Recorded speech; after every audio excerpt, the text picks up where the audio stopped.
जीवों के जीवन में क्षमा कैसे धारण हो, इस विषय में अपनी मंगलमयी देशना से हम सभी को उद्बोधित करें। इच्छामि महाराज जी, इच्छामि इच्छामि।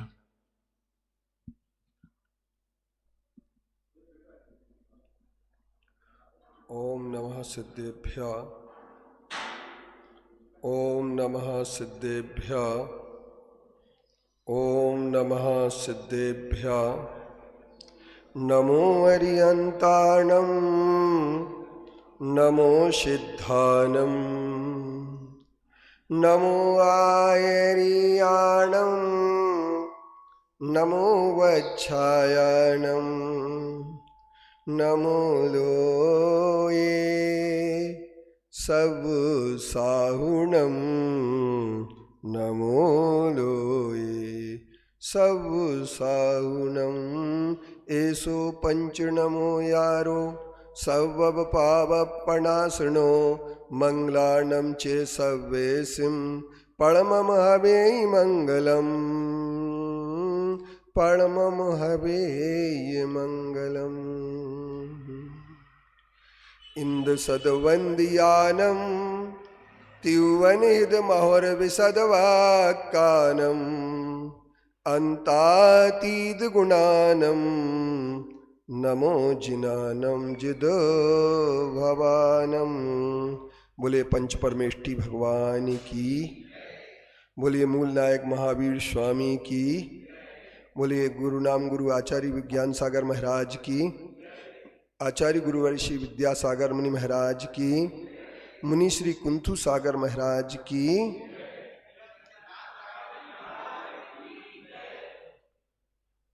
क्षमा सहनशीलता का नाम है, क्षमा पृथ्वी का नाम है, और पृथ्वी जितना सहन करती है उतना कोई सहन नहीं कर सकता है। हमारे पास शुरुआत हमें अपने घर से ही क्षमा की करना चाहिए। मैं सबसे पहले मुनि श्री कुंथु सागर महाराज जी से क्षमा याचना करता हूँ नमोस्तु के साथ कि मेरे जो भी अपराध हुए हैं, गलतियाँ हुई हैं, जो भी हुए हैं, उन सबको क्षमा करें।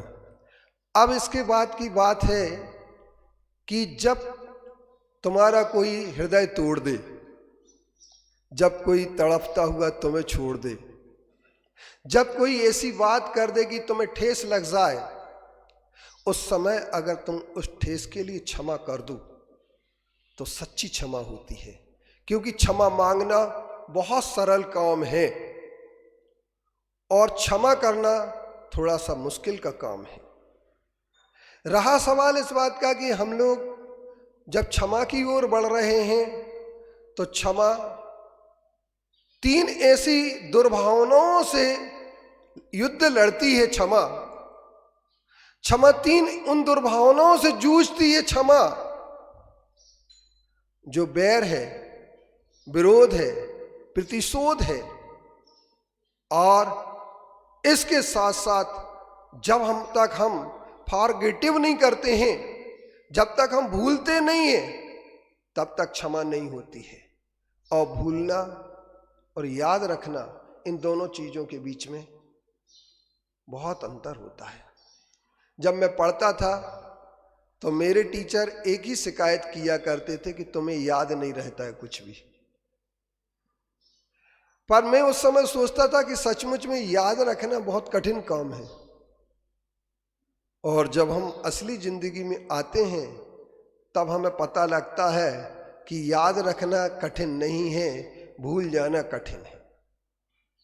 भूलना कठिन है, और भूलना जब कठिन हो तो आदमी भूलता कब है, इस पर आप लोगों के लिए थोड़ा सा विचार करना पड़ेगा, थोड़ा सोचना पड़ेगा। जब तुम्हारा कोई हृदय को धक्का देने वाली बात करे और उसे भूल जाओ, तब क्षमा होती है। क्षमा की वाणी और वाणी की क्षमा में बहुत अंतर है।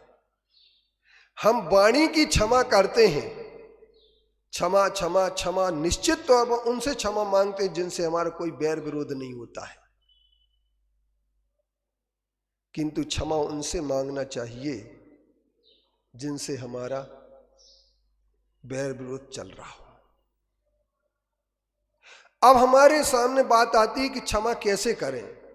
अचेतन मिदम दृश्य मदृश्यम चेतनम तथा को रुष्यामी को तुष्यामी मध्यस्थो हम भवाम्यता। आचार्यों ने कहा है कि तुम जिसे देख रहे हो वो सब अचेतन है, और अचेतन को देख करके ही तुम अपना निर्णय कर लेते हो कि ये मेरा मित्र है, ये मेरा शत्रु है, इसने मेरे साथ ऐसा किया, इसने मेरे साथ वैसा किया। लेकिन ये पुद्गल की रचना को देख करके तुम किसी निमित्त को मान करके ये कहते हो कि इसने मेरे साथ बुरा किया, इसने अच्छा किया, इसने ये किया, इसने वो किया। लेकिन आप लोगों को एक विचार करना पड़ेगा, आप लोगों को एक बार सोचना पड़ेगा कि समाज हमारी जब एक साथ बैठ कर के और आपसी बैर विरोध को बाहर निकाल देती है तब वो क्षमा की वाणी बनती है। और जब तक औपचारिकताएं रहती हैं तब तक वाणी की क्षमा होती है। और वाणी की क्षमा मनाने के लिए हमारे एक जैन धर्म में ही नहीं, हर धर्म में हर पर्व के बाद एक ऐसा अवसर आता है, जैसे नवरात्रा अगर समाप्त होती हैं तो जवारे एक दूसरे से बदल करके एक दूसरे से क्षमा याचना करते हैं। होली का पर्व आता है, तिलक लगा करके एक दूसरे से माफ़ी मांग लेते हैं और प्रेम व्यवहार बढ़ा लेते हैं। जैनियों के यहाँ दिवाली निकल जाती है तो दिवाली पर भी एक दूसरे से नहीं मिल पाते हैं। और इसके साथ साथ हम लोग जैनी लोगों के लिए एकमात्र क्षमा वाणी का ऐसा अवसर होता है, जिस क्षमा वाणी के अवसर पर हम सब लोग मिलकर के अपनी गिला शिकवा और शिकायत को बाहर कर देते हैं। क्योंकि शिकायत करना बहुत सरल काम होता है, हर आदमी की किसी न किसी से कोई ना कोई शिकायत हो सकती है, परंतु शिकायत का समाधान ढूंढना एक बड़ा मुश्किल का काम होता है। जो शिकायत के समाधान ढूंढ लेते हैं, समाधान दो प्रकार से मिलता है, एक बाहर से समाधान मिलता है और एक भीतर से समाधान मिलता है। जो बाहर का समाधान ढूंढते रहते हैं वे बाहर ही भटकते रहते हैं, लेकिन जो भीतर से समाधान खोज लेते हैं, क्योंकि मैंने एक बात चिंतन में की कि हर समस्या का समाधान है, हर शिकायत का समाधान है। अगर आप समाधान ढूंढें तो समाधान मिलता है, और अगर समाधान ना ढूंढें तो समाधान कभी नहीं मिल सकता है। क्योंकि दूरियां बढ़ाते चले जाइए, दूरियां बढ़ती चली जाएंगी, लेकिन दूरियों को घटाएं तो घट भी सकती हैं। सवाल इस बात का है कि हम उन बैर विरोध और प्रतिशोध की भावना को जब इन दुर्भावना से दूर हट जाते हैं, जब अपनी कसाई की प्रवृत्ति को कम कर देते हैं, तो उसी समय क्षमा हो जाती है। लेकिन अनंतानमंदी कसाय, अप्रत्यक्षानावर्णी कसाय, प्रत्यक्षानावर्णी कसाय और संजलन कसाय। बहुत सारे लोग कहने लगते हैं कि मुझे तो संजलन कसाय है, मेरी तो कसाय बहुत कम है, परंतु ये कहना एक अलग चीज है और कसाय का मिटना अलग चीज है। संजलन कसाय तो एक ऐसी जल की रेखा के समान होती है कि इधर से आती है और उधर से चली जाती है। सचमुच में हम लोग क्षमा करके ही महान बन सकते हैं कि क्षमा वीरों का आभूषण है, ना कि किसी कायरों का। और हम जब बदले की भावना से चलते हैं, लेकिन हम इस बात को भूल जाते हैं कि बदला अगर हम किसी को दुखी करने के लिए बदले लेना उचित समझते हैं, क्योंकि बदले लेने का मतलब है कि हम किसी से बदला लेंगे, अदावत रखेंगे, किसी को नीचा दिखाएंगे, किसी को हम छोटा करेंगे, किसी को हम दुखी करेंगे, इसके लिए ही बदला बोलते हैं और किसी चीज को बदला नहीं बोलते। प्रतिशोध माने जो जैसा है, टिट फॉर टैट के लिए लोग कहते हैं। लेकिन मैं ये कहना चाह रहा हूं कि आप लोगों को बदले की दुर्भावना से ऊपर अगर उठना है तो छोड़ो कल की बातें, कल की बात पुरानी, नए दौर में हम लिखेंगे मिलकर नई कहानी। अगर हम नई कहानी, नई इबारत लिखना प्रारंभ कर देते हैं, अगर नई इबारत को हम सोचने लगते हैं, तो निश्चित तौर पर हम एक अच्छा सा जीवन प्रारंभ कर देते हैं। क्योंकि हर सुबह बहुत अच्छी होती है, हर सुबह बहुत अच्छी होती है।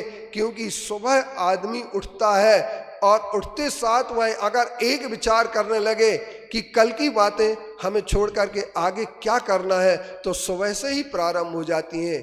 तो बहुत सारे लोग जो होते हैं, एक सुबह मंगलमय हो, इंग्लिश में उसे गुड मॉर्निंग कहते हैं और हमारे के सुप्रभात भी कहते हैं, मंगलमय सुप्रभात हो। लेकिन सुप्रभात मंगलमय कब होगा? जब आप दुर्भावनाओं से ऊपर उठेंगे, क्योंकि चेहरे, मुहरे, भाव, भंगिमा, एक दिन और मैंने कहा था, चेहरे, मुहरे, भाव, भंगिमा, बदले, बसन और आभूषण।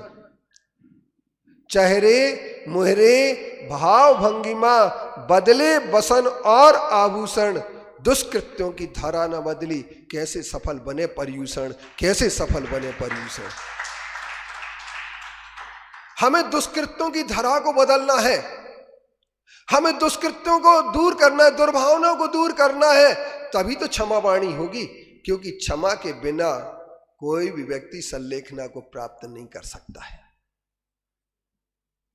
आखिरी में हर सल्लेखना लेने वाला आदमी जब अलविदा कहने लगता है, तो अलविदा, अच्छी तरीके से अलविदा तो वही कर सकता है जो क्षमा की ओर बढ़ जाए। और क्षमा केवल औपचारिकता का विषय नहीं होना चाहिए। क्षमा प्रिय वचनई, प्रिय वचनों से क्षमा की बात होती है, अप्रिय वचन से नहीं होती है। ताने कस करके कभी क्षमा नहीं होती है, और ताने कस करके, व्यंग मार करके अगर क्षमा आप करना चाहेंगे तो याद रखना, क्षमा की मजाक ही उड़ जाएगी, क्षमा नहीं हो पाएगी। अगर आपके लिए वास्तविक क्षमा की ओर बढ़ना है, वास्तविक क्षमा सोचना है, खम्मामि सभ्य जीवानाम सभ्य जीवा खमंतु में मेत्ति में सभ्य भूदेशु बैरम मज्जम न केनेवी।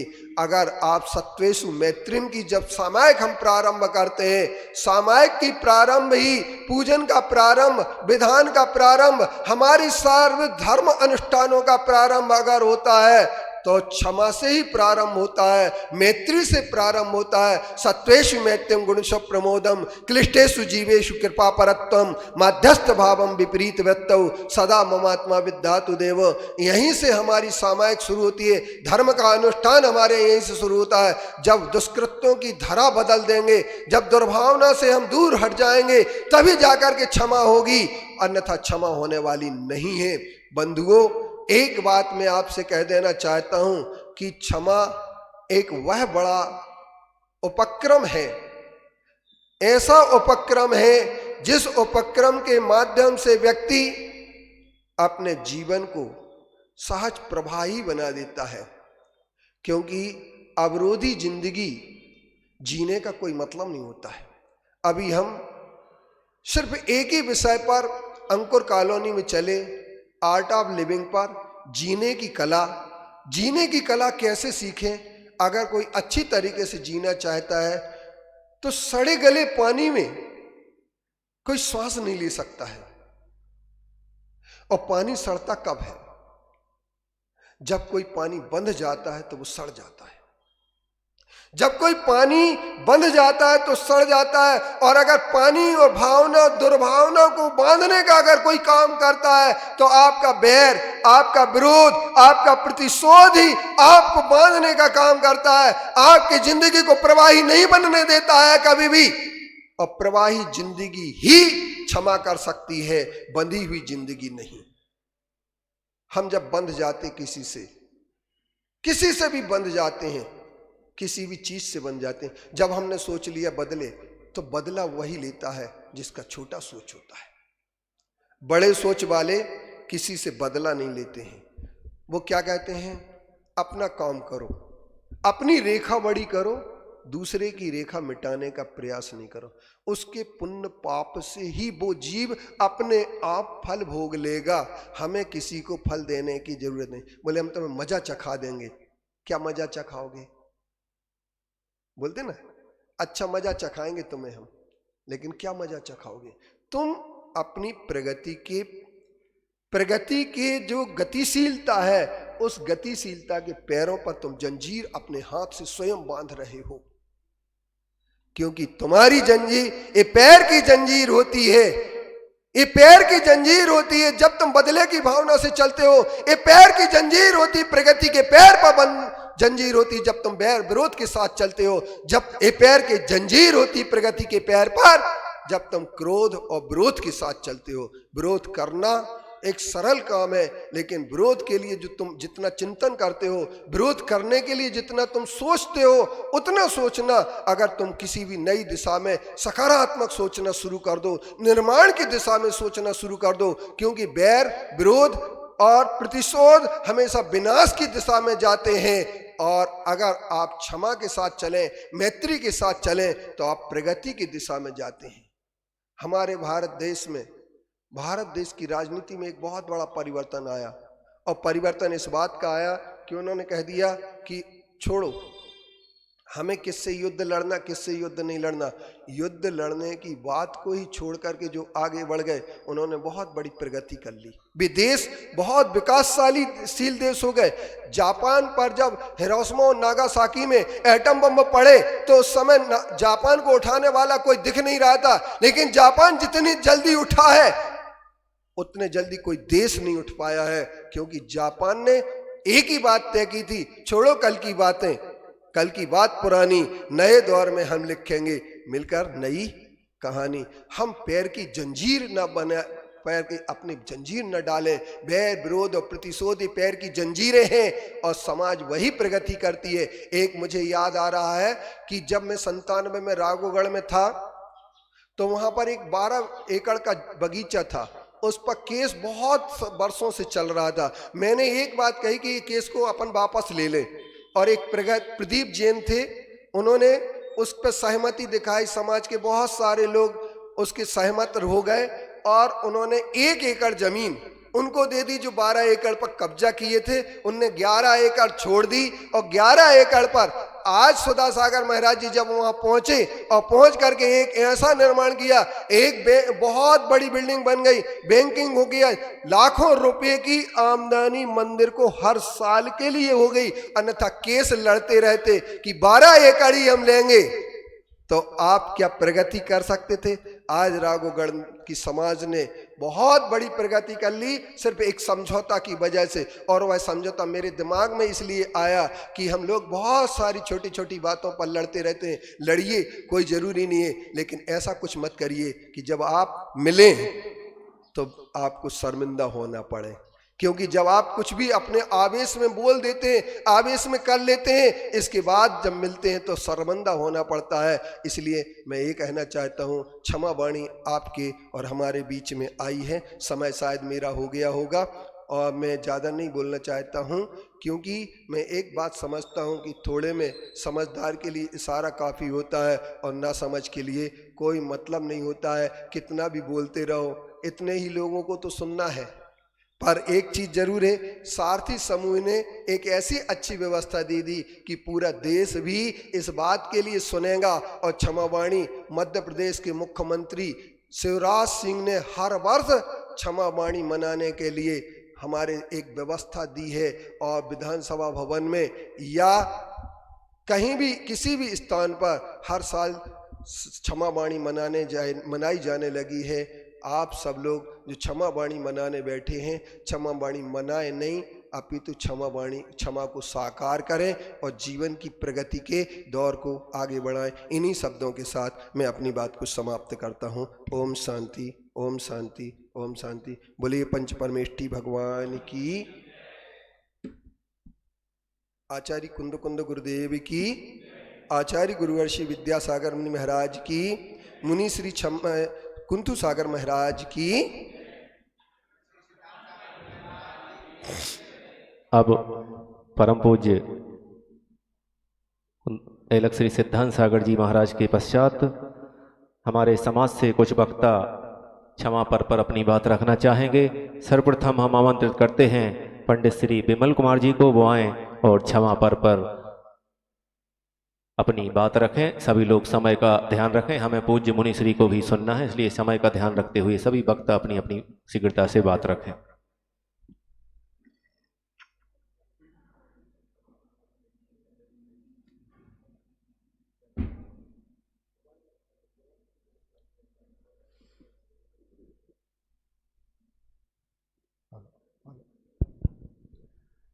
बोले श्री पार्श्वनाथ भगवान की, परम पूज्य गुरुवर श्री कुंतु सागर जी मुनिराज की, परम पूज्य लक्ष्य श्री 105 श्री सिद्धांत सागर जी मुनिराज की। महानुभाव, इसका प्रसारण नहीं करें महाराज जियों का प्रसारण ज़्यादा ठीक है, हम लोगों का तो गलती सिद्धि कुछ ही बोलेंगे।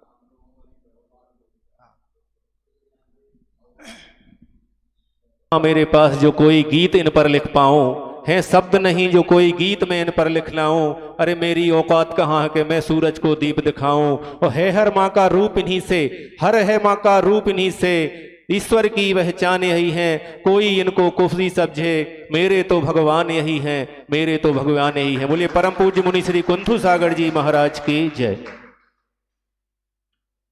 ओम नमः सिद्धेभ्यः। ओम नमः सिद्धेभ्यः। जय श्री ओम नमः सिद्धेभ्यः। काऊनमुक्कारम् अर्हन्ताणं तहेव सिद्धाणम् आर्यवज्झायाणं लोयम्येसौ साहुरं लोयम्येसौ साहुरं। बोले पंच परमेष्ठी भगवान की, देवादिदेव श्री पार्श्वनाथ भगवान की, गुरु नाम गुरु आचार्य श्री ज्ञान सागर जी महामुनिराज की, आचार्य गुरुदेव भगवान श्री विद्यासागर जी महामुनिराज की।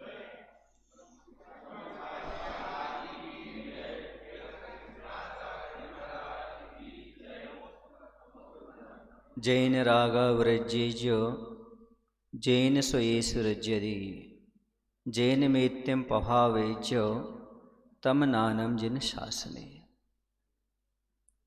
मूलाचार आदि ग्रंथों में जिन शासन में ज्ञान किसे कहा गया है, ऐसा श्लोक मिलता है। हम ज्ञान किसे कहें, ज्ञानी किसे कहें।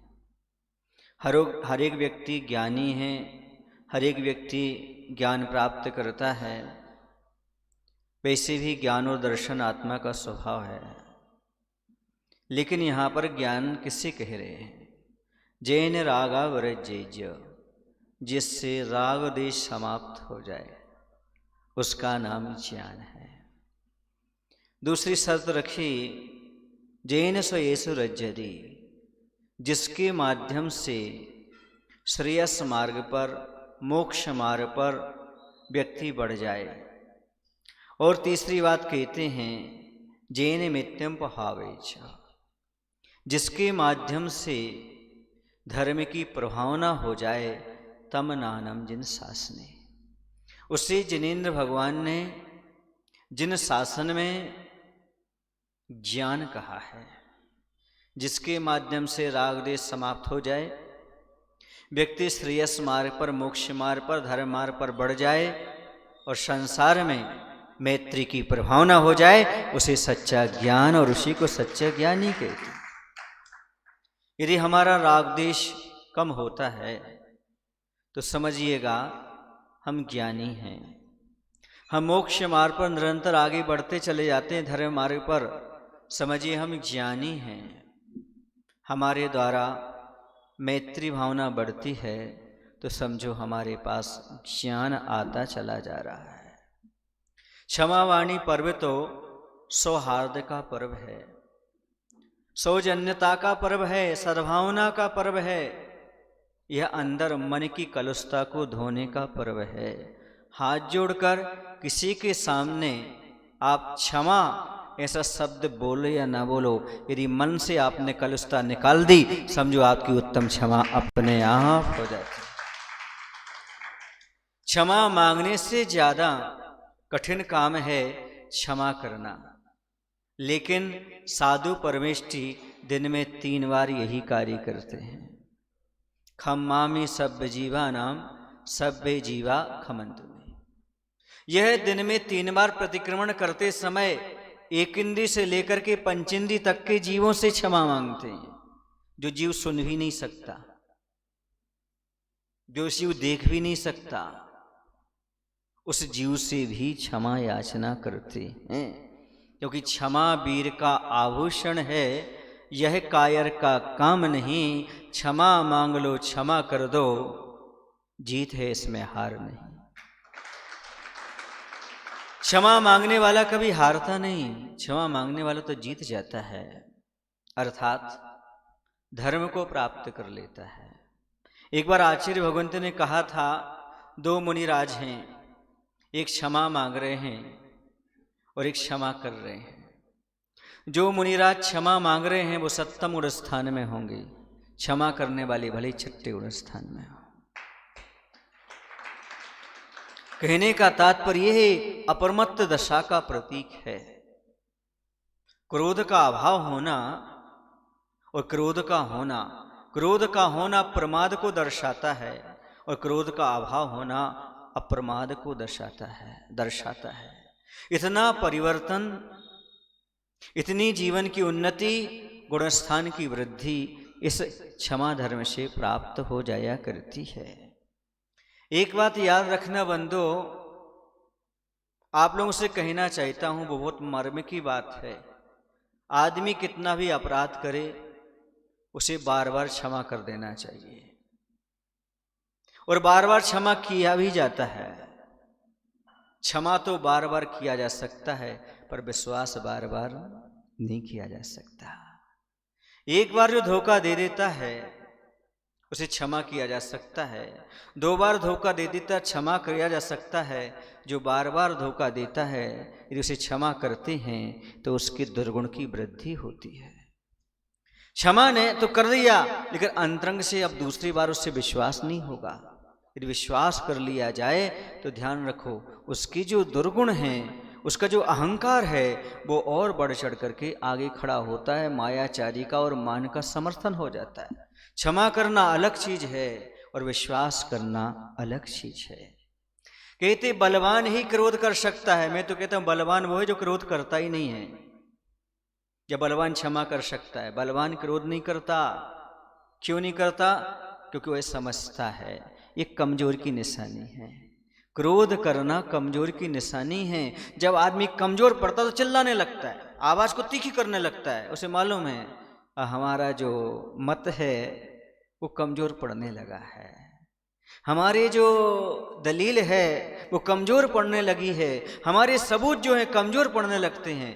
इसलिए वह चिल्लाने लगता है, अपने शब्दों में कठोरता लाने लगता है। लेकिन वीर समझता है कि नहीं, यहाँ कठोरता से काम नहीं चलेगा। जो सच्चाई है तो सच्चाई ही रहेगी।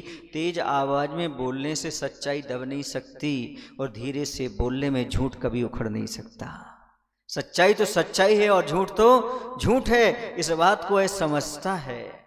जो बलवान होता है क्रोध नहीं करता, अपने को भी संभालता है, दूसरों को भी संभालता है, उपदेश के माध्यम से उसे सही रास्ता दिखाने का प्रयास करता है। बंधो, जिसके जीवन में क्षमा हो उसे भी क्षमा मांगने की आवश्यकता क्यों पड़ती है? क्योंकि क्षमा करने से दोनों पर उपकार होता है। स्वयं पर भी उपकार होता है और सामने वाले पर भी उपकार होता है।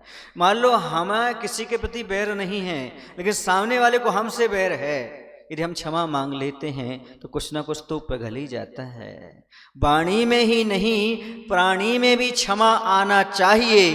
कम से कम इस पर्व पर तो मानी को भी पानी पानी हो जाना चाहिए। सामने वाले के भावों में परिवर्तन आ जाता है। यदि हम सही हैं तो हम क्षमा क्यों मांगे, ये प्रश्न उठता है। हम सही हैं फिर भी हम सामने वाले से क्षमा क्यों मांगते हैं? इसलिए कि हम संबंध निभाना जानते हैं, हम धर्म का पालन करना जानते हैं। पर लोग कमजोर समझ लेते हैं, ये उनकी कमजोरी है। सही होने पर भी क्षमा मांगना, सही होने पर भी प्रेम बनाए रखना, सामने वाला हमारे साथ कितना भी गलत व्यवहार करे ये समझ लेना हम धर्म को बचाए रखना चाहते हैं। हम अपने स्वभाव को संतुलित बनाए रखना चाहते हैं। इसलिए हम इस प्रकार के व्यवहार को अपनाते। सामने वाला समझते तो कमजोर है, ये उसकी कमजोरी है। सुन रहे ना, एक सज्जन बोले महाराज जी आप तो सबको सहन कर लेते हैं। हमने कहा देखो ना, आपने ये कहा ये भी सहन कर लिया ना। जो सहता है वो कहता नहीं, जो कहता है वो सहता नहीं। मोक्ष मार्ग में सहन करने का है, कहने का नहीं है। कहने से कर्म की निजरा नहीं होती, सहन करने से कर्म की निजरा हुआ करती है। बंधु एक बात हमेशा समझो, हमारे परिणामों में बहुत क्षमता है। चाहे तो हम मित्र को दुश्मन बना लें और चाहे तो दुश्मन को मित्र बना लें। आचार्य भगवंत कहते हैं मौन रह करके आप सब कुछ बोल सकते हो, बोल करके आप वही बोल पाएंगे जो आप बोलते हो। इसलिए क्रोध में बोलिए मत, क्रोध में मौन रहिएगा। और जो व्यक्ति क्रोध में बोलता है समझो कायर है, अधीर है, अहंकार है उसके अंदर। जैसे क्रोध आता है मौन हो जाइएगा, शांत हो जाइएगा। निश्चित रूप से कर्म का उदय आया है, निमित्त मिला है, निमित्त हटेगा, कर्म का उदय जाएगा, निश्चित रूप से परिणाम में शांति आ जाएगी, ये निश्चित है। क्रोध का त्याग करने वाला दोनों पर उपकार करता है, खुद पर भी उपकार करता है और दूसरे पर उपकार करता है। अभी पंडित जी ने कहा गांठ से रस्सी का, कहा ना रस्सी में गांठ पड़ जाती है, गांठ को छोड़ो। मैं पूछना चाहता हूं आप लोगों से, यदि रस्सी में गांठ पड़ जाए तो क्या होता है?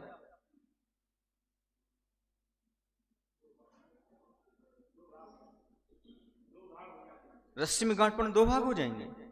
अरे वाह, सुनो, रस्सी में गांठ पड़ने से रस्सी छोटी हो जाती है। ऐसे जिसके मन में गांठ पड़ जाती है उसका व्यक्तित्व बौना हो जाता है, वो छोटा हो जाता है। इसलिए अपने व्यक्तित्व को बौना ना बनाना चाहते हो, छोटा ना बनाना चाहते हो, मन में कोई गांठ मत रखिएगा। कई बार ऐसा होता है महाराज जी हमारे अंदर क्षमा तो है पर हम सामने वाले से बोल नहीं रहे। क्यों नहीं बोल रहे? कारण ये है अर्थ का अनर्थ निकालने वाले के सामने मौन रहना ही अच्छा है। बिल्कुल बहुत अच्छा है। अपने मन में कलुषता मत रखो, इसे बोलते माध्यस्थ भाव। कौन सा भाव? ना आपसे हमें राग है ना हमें आपसे द्वेष है, क्योंकि आपसे बात करने पर आपको अहंकार आ जाता है। आपसे बात करने पर आपको जवाब देने का सोचते नहीं। जब हम अच्छे से आपसे बात करें और आप जवाब उल्टा दो फिर क्रोध आए। ऐसे निमित्तों से बचें जिससे कसाय उत्पन्न होती हो, जिससे हमारे मन में कलुषता होती हो।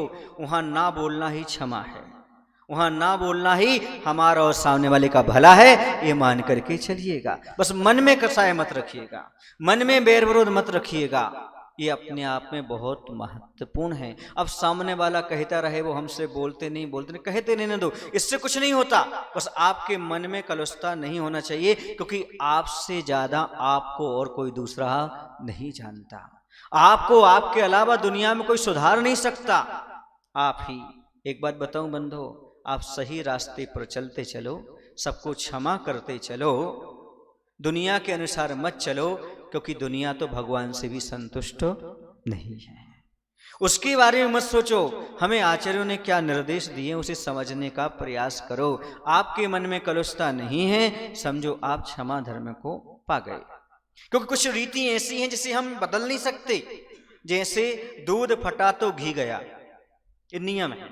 अब तुम जोड़ नहीं सकते, कितना कुछ भी कर लो, उसे पूर्ववत नहीं ला सकते। समझ रहे ना? नींबू को क्षमा कर दो, पर नींबू के माध्यम से जो दूध फटा है उसे जोड़ तो नहीं सकते। दूध फटा तो घी गया, मन फटा तो गई प्रीत। क्षमा भले कर दो, सब कुछ कर दो, अगर एक बार मन फट जाता है तो प्रेम समाप्त हो जाता है। कितना कुछ भी करो, दिखावे से कुछ नहीं होता। हाँ, तो दूध फटा तो घी गया, मन फटा तो गई प्रीत, और हीता कटा तो कीमत गई। यही जगत की रीत, जगत की यही रीत है। बस हमें ध्यान रखना था नींव निचोड़ने से पहले कि दूध फट जाएगा, फिर न हमारे काम में रहेगा न किसी के काम में रहेगा। नहीं, मुझे दूध ना मिले पर किसी को ना मिले, इसलिए नींबू निचोड़ा है ना, अब क्या करोगे?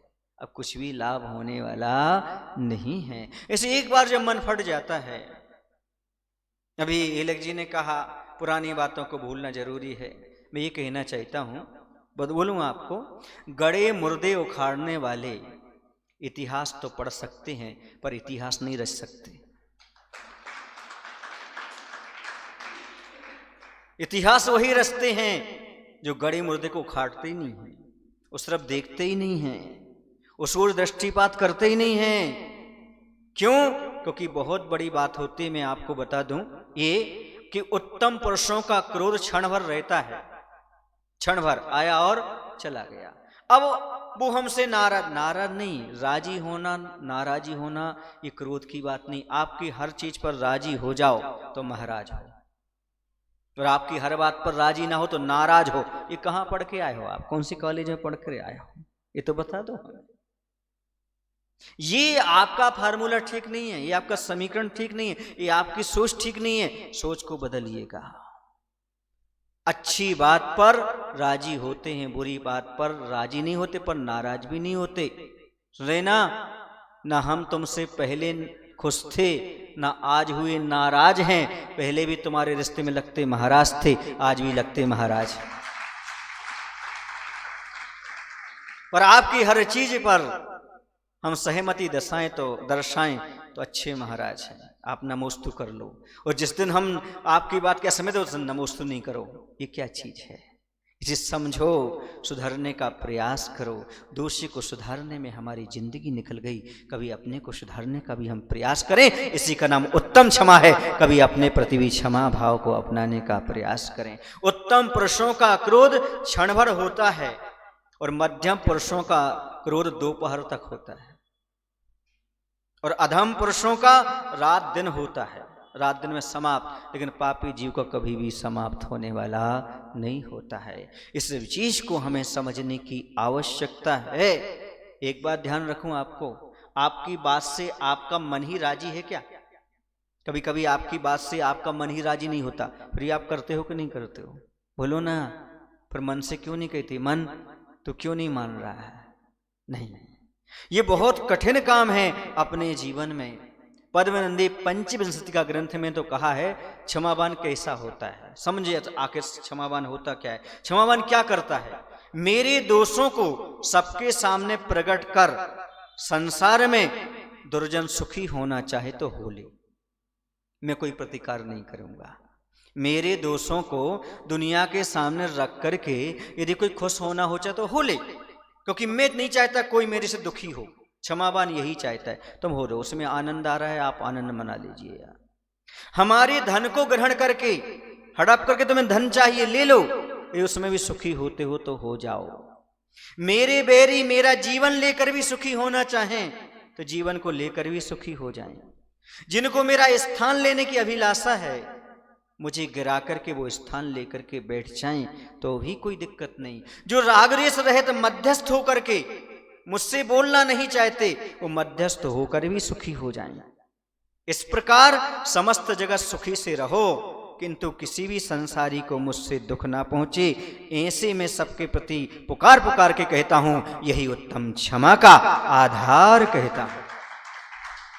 जिसको जिसमें सुख हो वो कर ले, बात खत्म। उसमें मैं मौन हूं, क्योंकि मैं चाहता हूं आप मेरे माध्यम से दुखी ना हो। जिसमें भी आपको आनंद लगता हो, सुख आता हो, वो आप करते चले जाइए, करते चले जाइए। आपका आनंद मेरी वजह से कम नहीं होना चाहिए। ऐसी भावना उत्तम क्षमा जिसके अंदर है वही पालन कर सकता है। ऐसा 85 नंबर के श्लोक में आचार्य पद्मनंदी जी कहा करते हैं। वास्तव में बंधुओं, एक बात बता दूं आपको, बता दूं, यदि सामने वाले को हराना है तो आप किसी भी चीज से उद्वेलित मत हो। सामने वाला आपके बारे में 50 बातें कह रहा है, आप मौन रहो, शांत रहो, अपने आप खलबली मच जाएगी सामने वाले के अंदर। और इस पर प्रभाव क्यों नहीं पड़ रहा है? इस पर क्यों नहीं पड़ रहा है? इसलिए नहीं पड़ रहा है कि वो इस बातों की ओर कभी ध्यान नहीं देता। उसे अपने काम से मतलब होता है, मुझे अपने धर्म से मतलब होता है। दूसरी को और कभी वह दृष्टिपात नहीं करता, कौन क्या कर रहा है। सबको पता है, सबके अपने अपने कर्मों का फल सबको मिलना है। फिर क्यों दूसरे के बारे में हम कुछ कहें, दूसरे के बीच में हम इंटरफियर करें? क्या मिलने वाला है? सबका अपना अपना पुण्य है, अपना अपना पाप है, अपना अपना फल है, सब भरेंगे, सब करेंगे। संसार में ऐसा कोई व्यक्ति नहीं है जिसे अपने किए का फल एक ना एक दिन ना मिला हो। हम न्यायाधीश बनने के पक्ष में नहीं हैं, हम तो स्वयं अपराधी बन करके उन कर्मों की सजा पाने के लिए तैयार हैं। मैंने एक दिन कहा था, सामने वाला भले आपके बारे में कुछ भी कहे, आप मौन रहिएगा। ये सोचिएगा, पहले मैंने भी किसी के बारे में कुछ कहा होगा, मैंने निंदा की होगी, क्रोध किया होगा, इसलिए आज ये कर्म का उदय आया है। निमित्त भले सामने वाला बन गया, ऐसा सोचिएगा और हमेशा कहिएगा, सोचिएगा, विचार करिएगा कि ये पुराना कर्जा चुका रहा हूं। पुराना कर्जा चुकाते समय साहूकार व्यक्ति कभी दुखी नहीं होता, मायाचारी व्यक्ति ही दुखी होता है।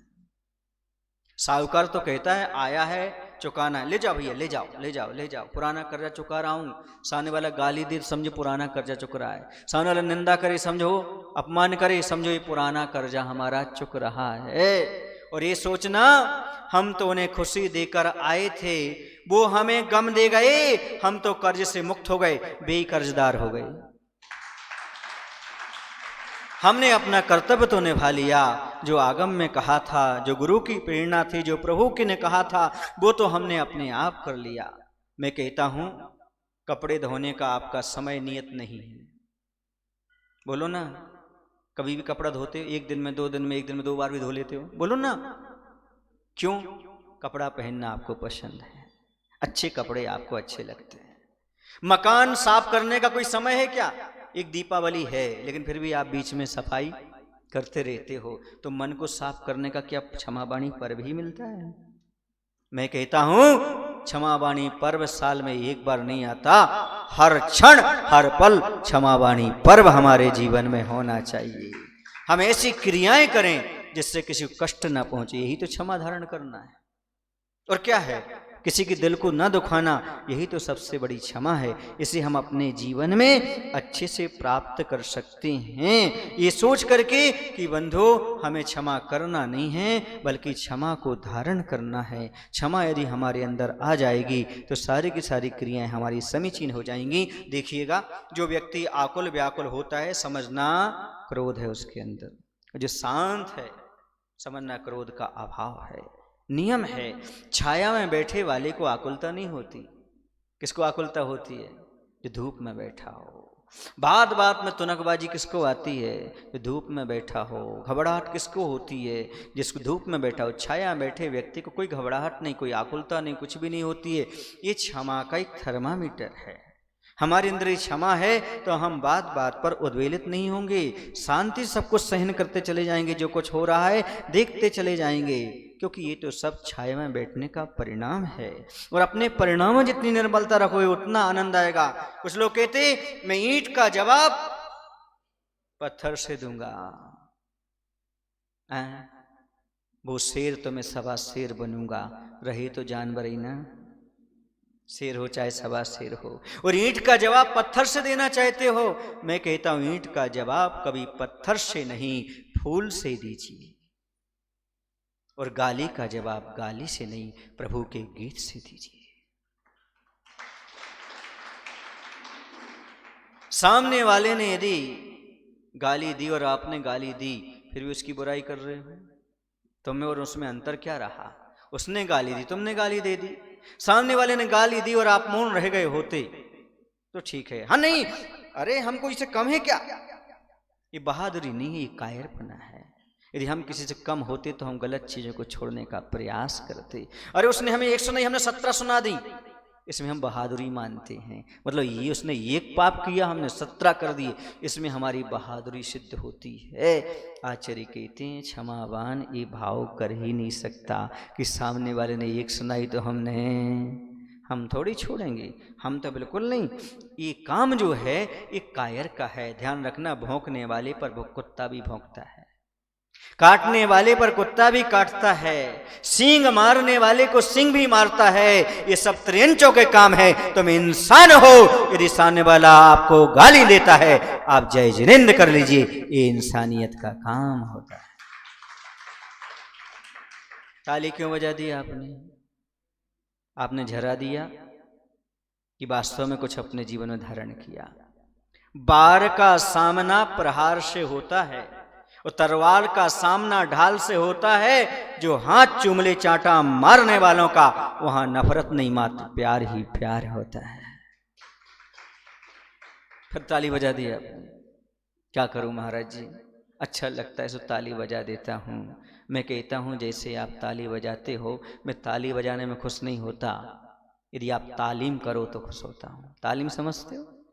व्यायाम, अर्थात ये चीजें आपके जीवन में आए तो आनंद का है। ताली बजाने से हमने सुना दिया, तुमने झरा दिया, अपने घर ज्यों कहते हो पहुंच गए, कोई मायना नहीं होता। तो बंधु, मेरे कहने का तात्पर्य ये है कि आप अपने जीवन में कुछ भी कार्य करें, इतना ख्याल रखें कि सामने वाले को मेरे द्वारा कष्ट तो नहीं हो रहा है। हाँ, यदि वह कार्य सही है, कष्ट होता है तो कोई बाधा नहीं है, लेकिन वह कार्य सही ना होते हुए भी आप कर रहे हैं तो फिर आप समझ लीजिएगा ये आपके लिए भी कष्टदायी है और दूसरे व्यक्ति के लिए भी कष्ट देने वाला है, ये मानकर चलो। एक बात बताऊं आपको, 1 करोड़ का दान करना बहुत सरल है, पर बार बार अहित करने वाले को क्षमा करना बहुत कठिन है, बहुत कठिन है। बार बार निंदा बुराई करने वाले को बहुत कठिन है। आप लाख रुपए करोड़ रुपए का दान दे देंगे, सुन रहे ना, लेकिन ऐसे व्यक्ति को आप क्षमा नहीं कर पाते। इसलिए तो कहा है बंधु, करोड़ पूजा से एक स्तोत्र बड़ा है, करोड़ स्तोत्रों से एक जप बड़ा है, और करोड़ जप से एक ध्यान बड़ा है, और करोड़ों ध्यान से एक क्षमा बड़ी है। क्यों कहा गया? ये बहुत कठिन काम है बंधु।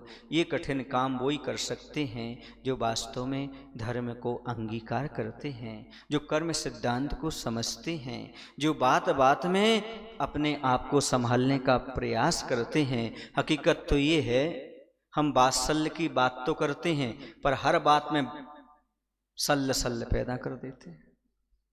बात सल्ल, हर बात में सल्ल हो जाए, कुछ भी बात कहो और सल्ल पैदा हो जाए उस बात में, चाहे वो प्रेम से बात की गई हो या सहजता से की गई हो, यदि आप उसे व्यंग्य में लेते हैं और बात बात में सल्ल पालते हैं तो बात्सल्य कहाँ रहेगा?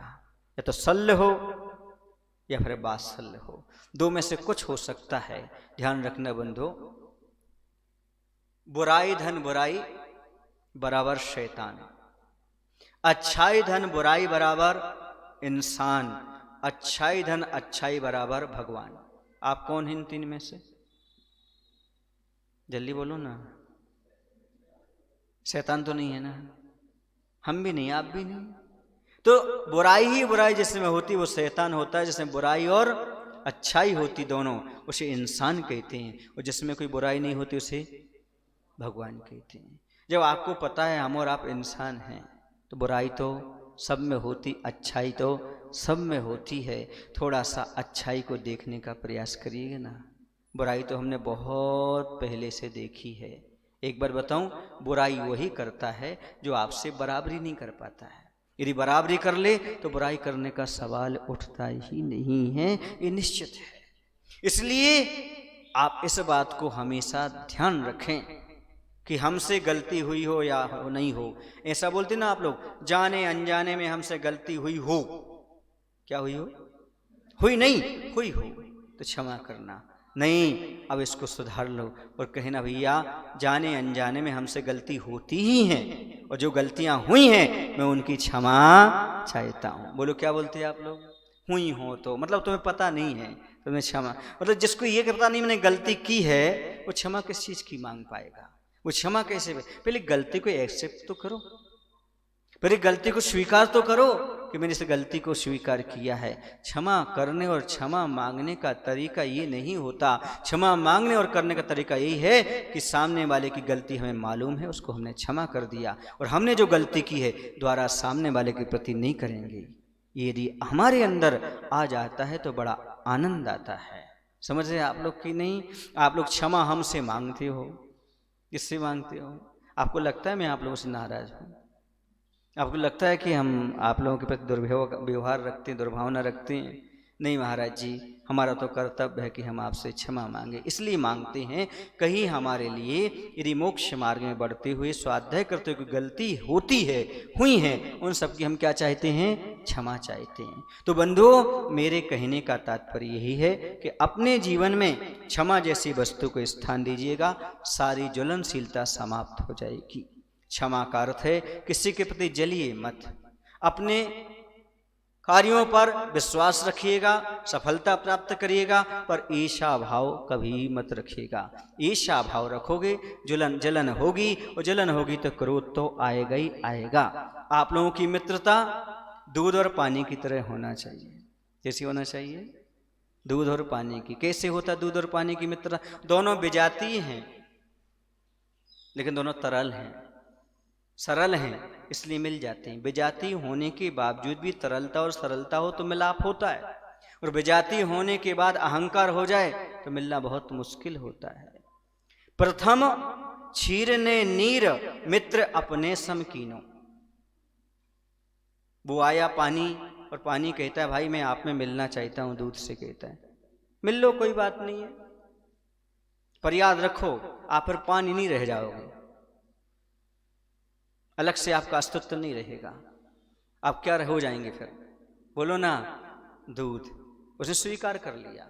जो ये कहते मेरा अस्तित्व अलग होना चाहिए, मैं भी तो कोई हूं, घर में सदस्य, समाज में मैं सदस्य हूं, मेरा अस्तित्व अलग होना चाहिए, फिर मिलाप कैसे होगा? यदि अस्तित्व अलग दिखाना चाहते हो तो फिर ध्यान रखना, अपना प्रभाव अलग दिखाना चाहते हो परिवार समाज में, तो फिर मिलन कैसे होगा?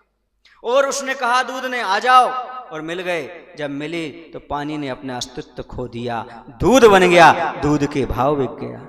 किसके भाव बिक गया? पानी की कीमत कितनी और दूध की कीमत कितनी है? दूध में मिल गया तो कितनी कीमत हो गई? ये बात अलग है, दूध की भी बढ़ गई। अभी 1 लीटर था 2 लीटर हो गया, बोलो ना।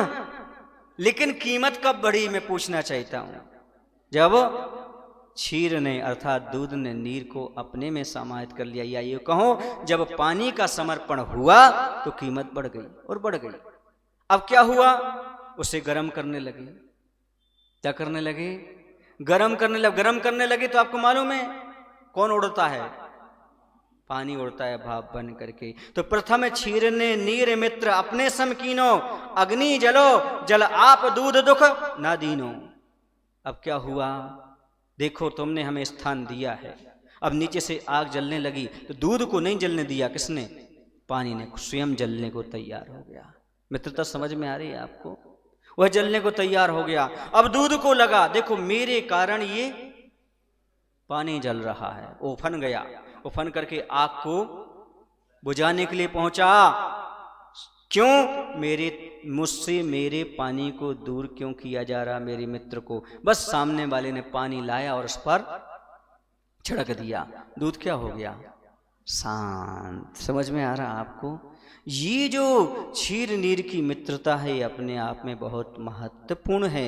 यदि हम एक दूसरे का ख्याल रखते हैं तभी ये मित्रता बनती है। यदि पानी अपना अस्तित्व अलग, दूध अपना अलग अस्तित्व दिखाने लगे तो ध्यान रखो मित्रता समाप्त हो जाती है। फिर पानी पानी रह जाता है और दूध के अंदर जो पानी है वह भी समाप्त हो जाता है। अपने जीवन में ये हमें समझना है कि हमें अपने अस्तित्व को मिटा करके ही कुछ प्राप्त करना पड़ता है। जहाँ पर हम अपना अलग अस्तित्व दिखाते हैं वहाँ पर निश्चित रूप से गड़बड़ होता है। एक बात आपको बता दूं, आप लोग हमेशा ये भावना बना धर्म की और समाज की प्रभावना हो, कभी मत सोचना कि मेरी प्रभावना हो। जहां आप अपनी प्रभावना के चक्कर में लग जाओगे निश्चित रूप से समाज टूटेगी, आपकी भावना भी दुर्भावना में परिवर्तित हो जाएगी। ये समझो बस प्रभावना धर्म की हो रही है, समाज का नाम हो रहा है। यहाँ पर कोई कार्यक्रम होगा तो किसका नाम होगा? नेहानगर समाज में ऐसा कार्य संपन्न हो रहा है, ऐसा ही नाम आएगा।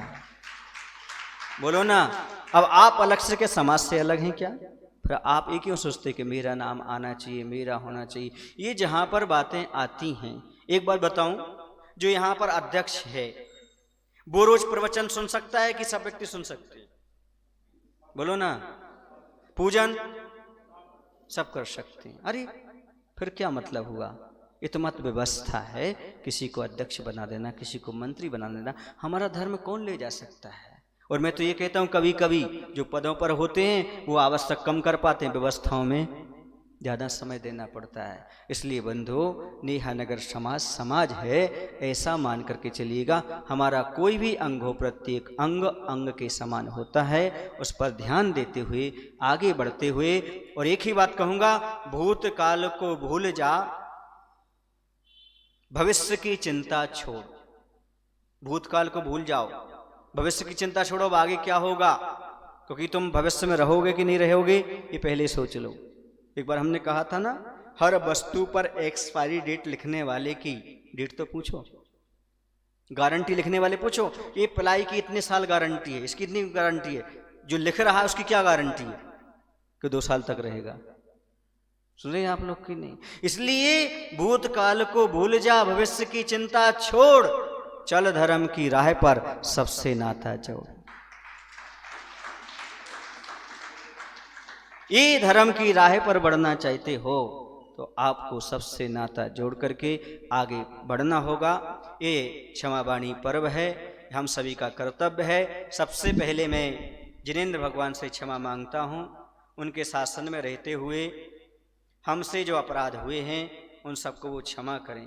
जिनवाणी माता का स्वाध्याय करते हुए यदि शब्द अर्थ की भूल है मैं उनसे क्षमा चाहता हूँ, और पूज्य गुरुदेव के चरणों में नमोस्तु करता हुआ क्षमा मांगता हूँ। उनके अनुसार यदि मैं ना चल पा रहा हूँ तो मुझे क्षमा प्रदान करें। और हमारे साधर्मी एलक्ष सिद्धांत सागर जी और जो हमारे साथ भैया वगैरह रहे, धीरे भैया वगैरह, उन सबको यदि मेरे द्वारा मन वचन का से ठेस पहुँची और पहुँची होगी, उन सबसे मैं ये कहता हूँ अपना समझ करके उसे छोड़ने का प्रयास करें।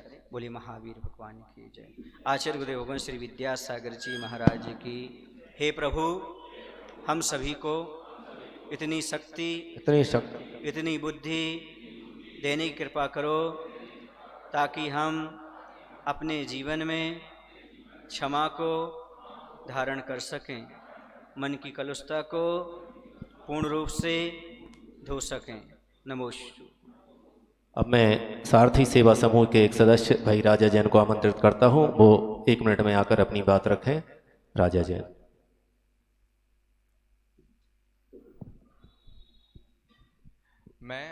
मैं आज यहाँ सारथी सेवा समूह का प्रवक्ता के रूप में आया हूँ।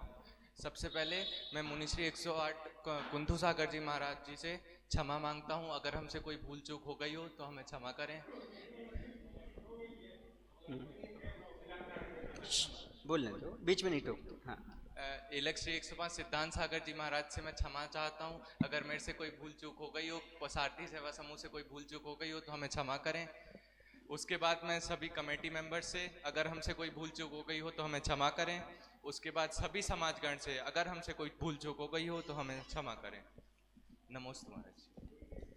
अब मैं आमंत्रित करता हूं नेहानगर मंदिर कमेटी के अध्यक्ष श्री इंजीनियर अनिल कुमार जी को, वो आए और अपनी बात रखें। अनिल कुमार जी।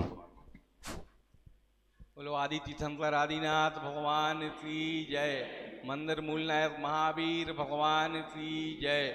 वर्तमान के वर्तमान आचार्य श्री विद्यासागर जी महाराज की जय। पूज्य मुनि श्री कुंथू सागर जी महाराज की जय। एलत श्री सिद्धांत सागर जी महाराज की जय। नमोस्तु महाराज जी। अच्छा महाराज। सभी समाज जनों को जय जिनेन्द्र। मुनि श्री की दूरदर्शिता से और उनके आशीर्वाद से 10 लक्षण पर्व सायनंद संपन्न हुए। इसके लिए मैं मुनि श्री का बहुत बहुत आभारी हूँ और आभार प्रकट करता हूँ। मेरा किसी भी जीव से, किसी भी प्राणी से बैर विरोध नहीं है। यदि किसी को ऐसा लगता है तो मैं हृदय से क्षमा प्रार्थी हूँ और सभी जीवों को मैं क्षमा करता हूँ। सभी जीव मुझे क्षमा करें। जय जिनेन्द्र, जय जिनेन्द्र। नमोस्तु महाराज जी, नमोस्तु। अच्छा महाराज। और अंत में 2 मिनट में मैं अपनी बात रखना चाहूँगा।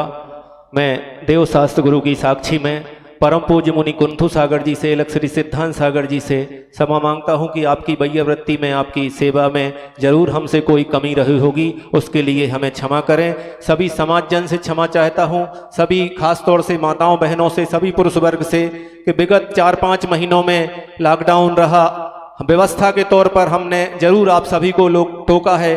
किसी को जरूर ये लगा होगा कि ये लोग कुछ अव्यवस्था कर रहे हैं, लेकिन हम लोगों ने अव्यवस्था नहीं की थी, व्यवस्था की थी कि आप सभी सुरक्षित रहें। और उसका ही आज ये परिणाम है कि आज नेहा नगर में एक भी जैन समाज का व्यक्ति बाजी उठे नहीं आया है। मुनि श्री के सानिध्य में सभी लोगों को बहुत ही अच्छे से धर्म करने का यहाँ पर लगा रहा। पूरा पर्युषण पर्व हमारे सानंद संपन्न हुए हैं। पूरे शहर में कोई भी मंदिर इस तरह से नहीं खुला जैसा नेहा नगर का मंदिर खुला, और बहुत ही यहाँ पर धर्म प्रभावना हुई।